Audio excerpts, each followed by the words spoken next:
Hello hello ক্ষুধা লাগছে।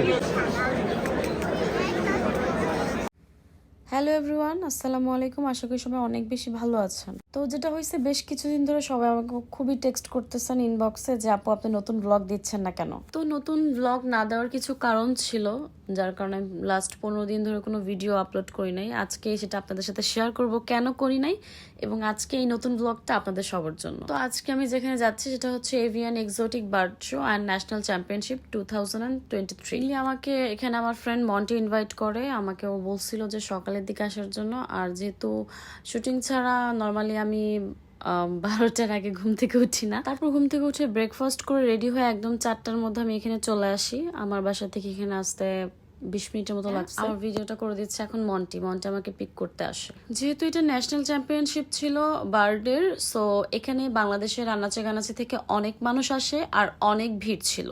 একটু সামনে যাওয়ার পর আপনারা বুঝতে পারবেন। তারপর সব কাছের মানুষদের সাথে দেখা সাক্ষাৎ করার পর আমি একদম সোজা চলে যাই পাখির ওই দিকে, বিকজ আমার পাখির মধ্যে একটু দুর্বলতা কাজ করে। তো আমার এই ভিডিওতে দেখানো পাখিগুলোর মধ্যে কার কার কোন কোন পাখি আছে অবশ্যই কমেন্ট করে জানাবেন, কারণ আমি এখন সুন্দর সুন্দর পাখি দেখাবো। এখানের মধ্যে এমন অনেক পাখি আছে যেগুলো আমি কখনো দেখিও না, ইভেন নামও জানি না। সো প্লিজ আপনারা আমাকে নামগুলো বলে যাবেন।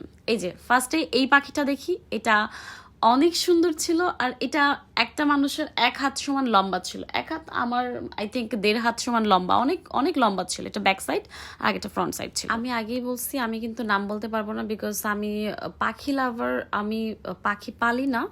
বাট আমার কাছে যেহেতু এখন অনেক বেশি ইন্টারেস্টিং মনে হচ্ছে, তাই আমি পাখি পালা স্টার্ট করবো ভাবতেছি। কারোর কাছে পাখি থাকলে আমাকে ইনবক্স করে জানাবেন। আশেপাশে যতদূর চোখ যায় আপনারা ডানে বামে সব জায়গায় খালি পাখি দেখতে পারবেন। হয়তো কিছুটা খাঁচায় ছিল বা বাহিরে ছিল, এইভাবে। এখানে এত ভিড় হয় যে পাখিগুলো বিকাল হতে হতে সবগুলো অনেক টায়ার্ড হয়ে যায়, সো রেস্ট নিচ্ছিল মেইনলি পাখিগুলো তাদের মালিকদের সাথে। এখানে আরেকটা ইন্টারেস্টিং বিষয় হচ্ছে, যেগুলো পাখিগুলো খাঁচার বাহিরে ছিল ওগুলো আপনি হাতে নিয়ে ছবি তুলতে পারবেন, বাট আপনার একটু সেফটি মেনটেন করতে হবে, বিকজ তাদের নখ খুবই ধারালো থাকে।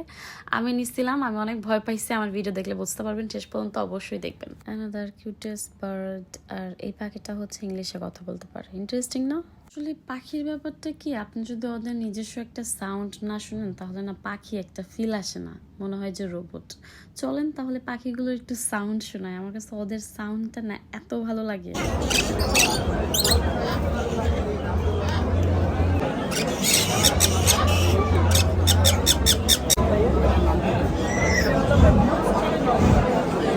এইদিকে এই ন্যাশনাল চ্যাম্পিয়নের মেইন গেস্ট চলে আসে, তাকে অ্যাওয়ার্ড দিয়ে বরণ করে নেওয়া হচ্ছিল।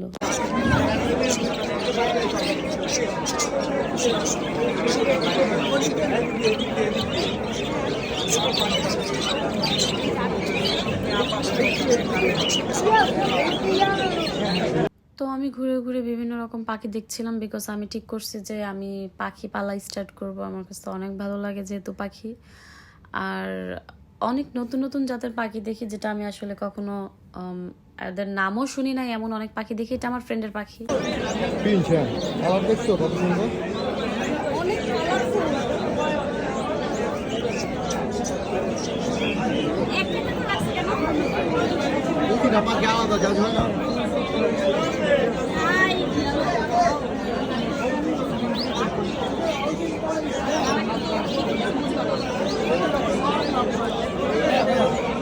শেষ পর্যায়ে আছে তো, করতে দেন, মার্কিং হবে না, মার্কিং হবে 10 মিনিট পর আপনাদের ওপেন করে দেবো।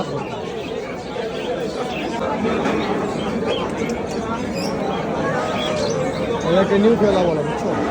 নিউ খেলা, নিউ খেলা।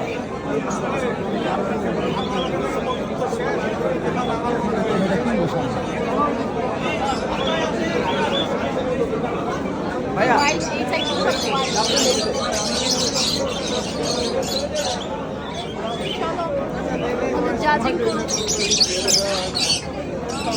তারপর ঠিক চলে যাওয়ার আগে এই পাখিটাকে আমি একটু আদর করে এরপর আমি এখান থেকে মুভ করি, বিকজ এই জায়গা অনেক বেশি গ্যাদার হয়ে গেছে।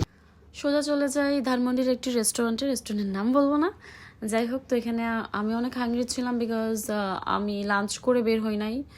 আমার ম্যাক্সিমাম টাইমই বাসা থেকে লাঞ্চ করে বের হওয়া হয় না, এই জন্য আম্মু অনেক বকা দেয়। It's okay. তো এখানে এটা অর্ডার করি। আমরা 3টা ফ্রেন্ড ছিলাম, মানে আমি সহ আমার সাথে আরো 2টা ফ্রেন্ড ছিল, এই যে আরবিন অ্যান্ড জাওয়াদ।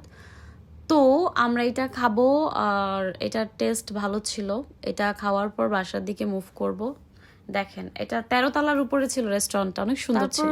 আমি এখান থেকে একটা ভিডিও ওই দিন পোস্ট করেছিলাম আমার ফেসবুক পেজে, অনেকে কমেন্ট করে যে বিল কে দিছে। এখন না মানে এমন সময় হয়েছে যে ফ্রেন্ডদের মধ্যে সবাই কারাকারি করে আসলে কে বিলটা দিবে। আমরা হচ্ছে 3জনই সেলফ ইন্ডিপেন্ডেন্ট, সো আমাদের বিল দেওয়ার জন্য কাউকে লাগে না, আমরা নিজেরাই কারাকারি করি বিল দেওয়ার জন্য। আমি পার্সোনালি অন্যদেরটা খাওয়ার থেকে ওনাদের খাওয়াইতে বেশি পছন্দ করি। যারা আমাকে চেনেন জানেন, আমার ক্লোজ যারা আছে সবাই জানে। আমি একটা কথা বলেছিলাম যে আমি কেন লাস্ট 10-15 দিন ধরে ভিডিও করি না, সেটার কারণটা বলবো। কারণটা হচ্ছে আমার বাবা অনেক সিক ছিল, যার কারণে আমি একটু মেডিকেল এবং বাসায় দৌড়াদৌড়ি করি অনেক বেশি, আমি সহ আমার ফ্যামিলির সবাই, তাই ভিডিও করা হয় নাই কোনো। এখন আলহামদুলিল্লাহ আমার বাবা অনেক সুস্থ আছে, সবাই দোয়া করবেন তার জন্য।